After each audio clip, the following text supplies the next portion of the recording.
Human rights activists have condemned the constant attacks on education, highlighting the impact on learners. These as schools officially resumed in the country, with other regions suffering from lockdowns imposed by separatist fighters. These and more shall be yours in this news edition.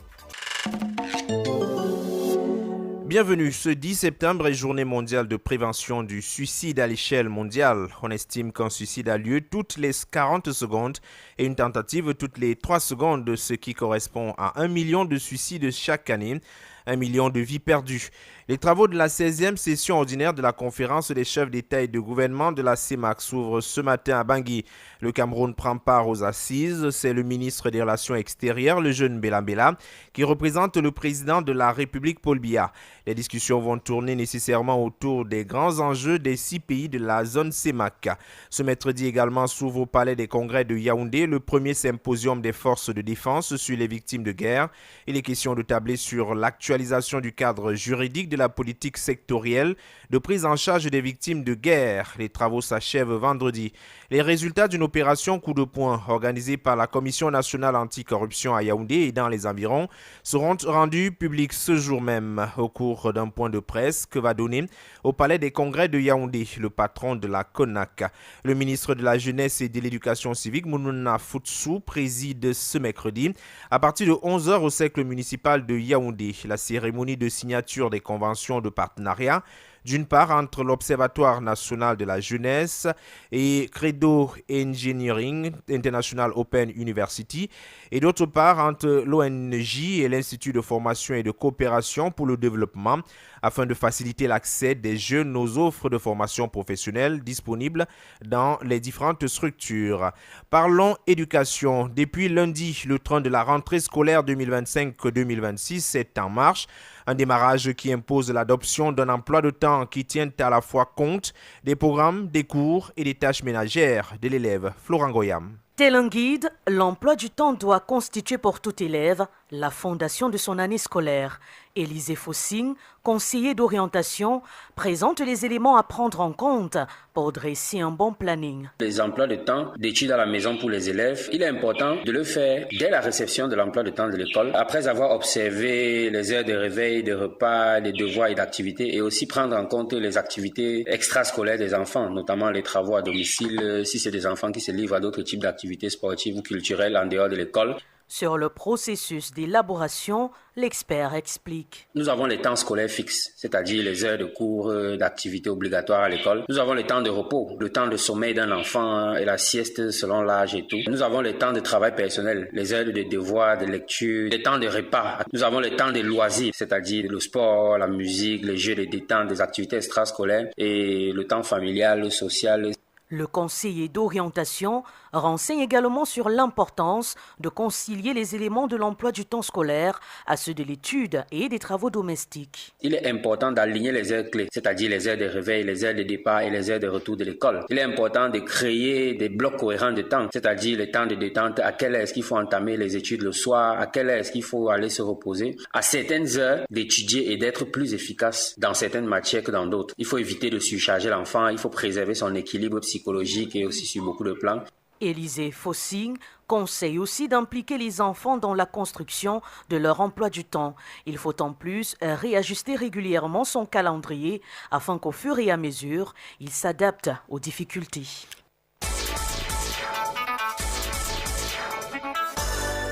La page internationale. En RDC, on compte au moins 72 morts dans une nouvelle attaque d'ampleur attribuée aux ADF MTM dans l'est de la République démocratique du Congo dans la nuit de lundi à hier, mardi 9 septembre.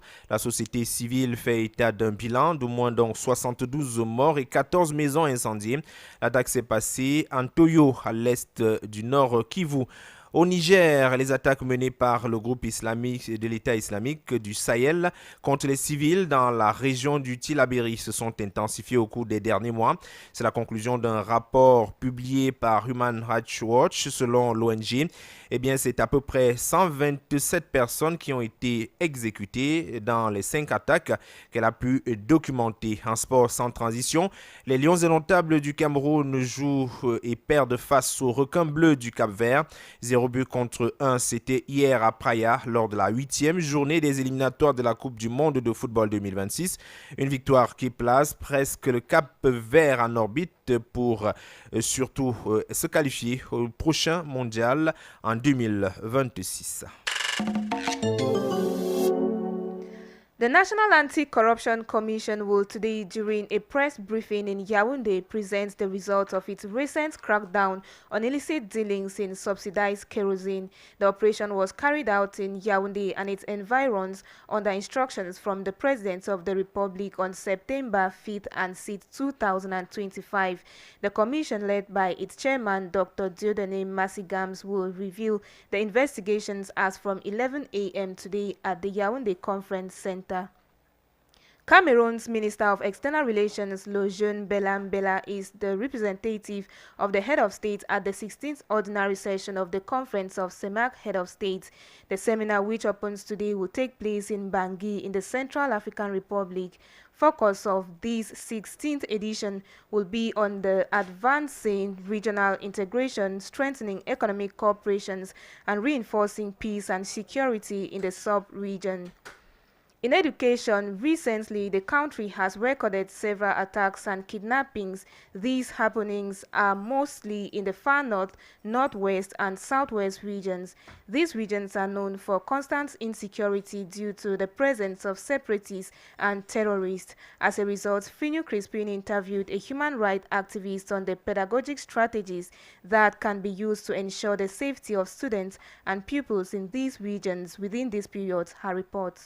According to Dr. Fai Derrick, human rights activist, there are a number of strategies that can be put in place in order to ensure the safety of students and pupils in the crisis-triggered regions. I think one of the things we might want to consider doing is by ensuring that we modify the school calendar in the conflict zones. We adapt the school calendars to the present context in which kids find themselves. That is to ensure that in moments of low conflict intensity, they can be given the possibility to continue studying, while in periods of high intensity, they are asked to stay away from the classrooms while ensuring continuous assessment and distance learning with their teachers. Moreover, they could also make use of e-learning, and for areas with no internet, community radios and recorded audios could be used. We also want to talk about the continuous negotiation and dialogue between the different belligerents to make them to understand the importance of seeing the attacks of school as a humanitarian crime, as a war against humanity. When these actors are educated enough to understand how important and fundamental education is, I think they might want to change their stance. The human rights activists further condemned the different attacks and kidnappings in these regions. In as much as they have grievances and they are fighting to put least grievances on the right table to get solution, they shouldn't cause another harm, which is that of jeopardizing the school of kids. Dr. Fai Derrick ended by revealing that such conflicts is termed conflict of identity. This means it always escalates each time we think things are going back to normal. In politics, traditional rulers from the South region have offered a title known as the Nomgi to President Paul Biya. The title, which is the highest in their circle, was given yesterday, September the 9th, during their visit at the Unity Palace to reaffirm their support for the incumbent president in the upcoming elections. The monarchs were received by the Minister of State, Secretary General of the Presidency, Ferdinand Gongo. Out of Cameroon, in DR Congo, a report from civil societies revealed that at least 72 civilians have been killed by suspected Allied Democratic Forces in a village known as Ntoyo in the North Kivu. So many civil society activists have described the attack as inhumane. Close sources say the armed terrorists were about 40 in number and the attack was carried out on Monday night, breaking Tuesday. Sébastien Lecornu, former French Minister of the Armed Forces, has been appointed as the new Prime Minister. He was appointed by President Emmanuel Macron on Tuesday, September 9th, after the former Prime Minister submitted his resignation. Sébastien Lecornu becomes the 7th Prime Minister of France and the 5th since 2022 under Macron's mandate. And in sports, the Indomitable Lions of Cameroon have complicated their chances of making it to the 2026 World Cup. The team slipped by a 1-0 score against the Blue Sharks of Cabo Verde in Praia last evening. As it stands, the team is ranked second in Group D with 15 points behind Cabo Verde, who has 19 points. This is the end of the 8 a.m. Bilingual News.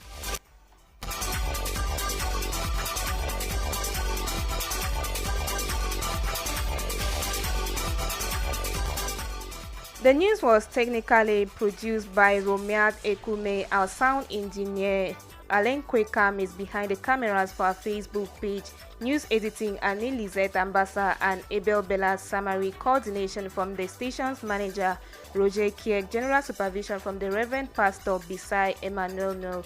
For news presentation, we have been Glory Ngange and Jean-Jacques FOKO. Mesdames et messieurs, pour l'écoute attentive. Merci. Prochain rendez-vous avec l'actualité en journée, c'est à 12h, ensuite 14h et enfin 18h. Bill The Rock, bonjour. Yes.